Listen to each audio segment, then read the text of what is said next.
Cher ami, je suis bien obligé de vous dire que parfois il faut aussi voir les sachants pour vous faire de ces analyses. Euh, je le fais gern, en allemand veut dire volontiers, mais des fois je suis aussi débordé. Je suis tellement débordé. J'ai plus le temps pour moi. Mais quand même, il faut faire quelque chose. Donc je vais vous répondre. Vous me posez la question de savoir l'ANC, si le parti va s'écrouler. Et que si la jeunesse va prendre le sommet de ce parti. Je n'ose pas croire que vous êtes l'un de ces jeunes de l'ANC. Je ne vous connais pas, mais je vais vous répondre. Vous savez, l'ANC actuellement ressemble à une noix de coco. Vous allez dans un supermarché, surtout moi, il m'est arrivé plusieurs fois, c'est une noix de coco qui vient d'Amérique du Sud. C'est toujours gros, très joli. Et quand vous le prenez, vous le remuez, il y a même de l'eau. Vous êtes content d'avoir le jus. Et quand vous le cassez, vous prenez toutes les peines de le casser. Parce que vous voulez et le jus et l'amande. Quand vous faites cet exercice, vous vous rendez compte que le derrière était joli, mais le jus est pourri, il n'est pas consommable. Et l'amande aussi est pourrie, n'est pas consommable. C'est ça l'ANC de nos jours. Le derrière fait tout joli. Le dedans est pourri. Je reprends. Le derrière est tout joli et le derrière est pourri. Les pontes au sommet l'ont compris. Avec la débâcle du 22, 2, 2020, ils l'ont compris. C'est pour ça qu'ils ont dit qu'ils iront désormais à toutes les échéances électorales. C'est pour donner l'impression que tout marche. Sinon, si tu ne marches pas, on ne va pas aux élections.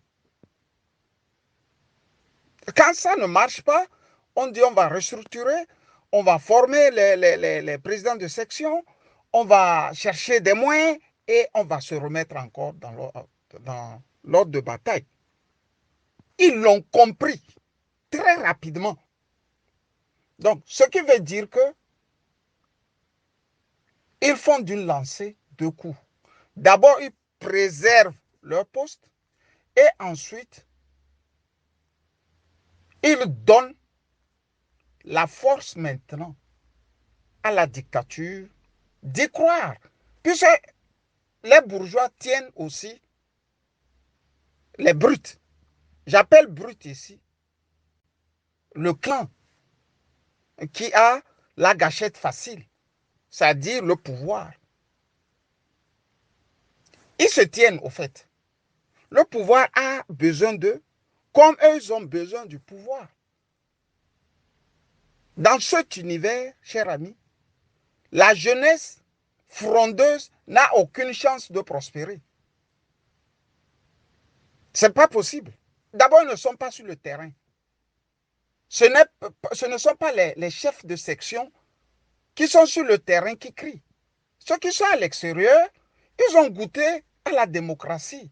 Ils connaissent les vertus et les valeurs de la démocratie. Ceux qui sont dans la diaspora de l'intérieur, ils n'ont vu que Fabre.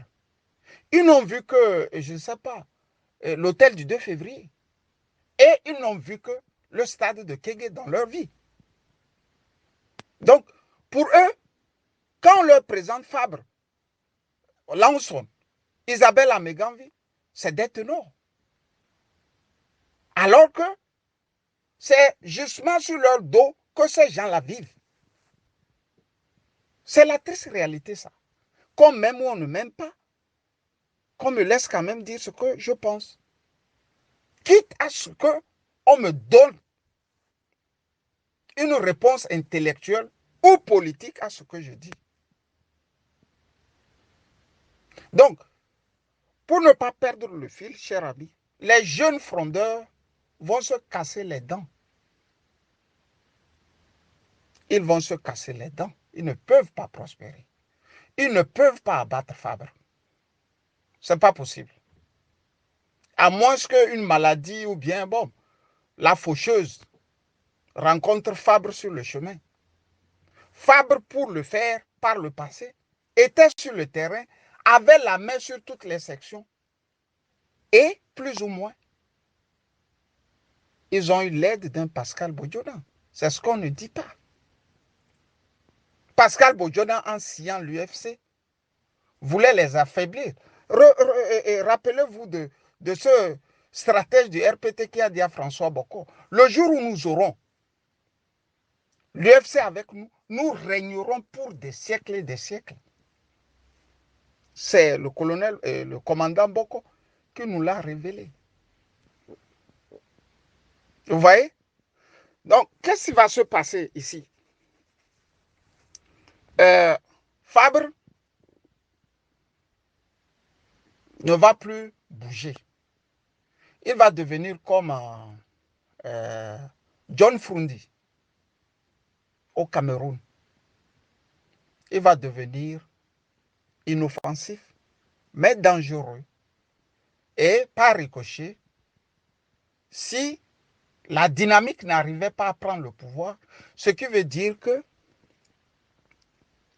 la dictature a de beaux jours encore. Encore étudiant à l'université, nous avions invité John Frundi. Je me rappelle encore comme hier comment nous haranguions le monsieur à la fac. 6 ans après, j'ai demandé à un Camerounais qui était l'organisateur, qu'est-ce que devient John Frundi et votre parti. Il m'a dit ceci. John Frundi leur a dit, lui au moins il a été sincère, que je dois survivre. Je veux de l'argent pour vivre. J'ai beaucoup donné pour le Cameroun. Je veux maintenant survivre. C'est pour ça que vous avez vu monter maintenant des Maurice Kamto, qui sont malheureusement aussi des transfuges de Paul Biya. Donc, si on ne sait pas faire pour donner les chances par endroit à la dynamique, on peut se donner rendez-vous dans 10 ans et qu'on me dise dans 10 ans si j'avais tort ou raison de ce que je vous dis. Non et non, cher ami, la jeunesse frondeuse n'aura pas la peau de l'ANC. Fabre a tout bouché, tout bouclé et tout calé. Il y a ce qu'on ne vous dit pas. Avant d'arriver à ça aussi, pour ceux qui ne le savent pas, 2 ans avant que Eyadema ne décède, Pascal Bodjodan était ambassadeur du Togo aux États-Unis à Washington. Donc, qu'est-ce qu'il va faire? Pratiquement chaque 3 mois, il était dans le 16e, chez Gilles Christ Olympio.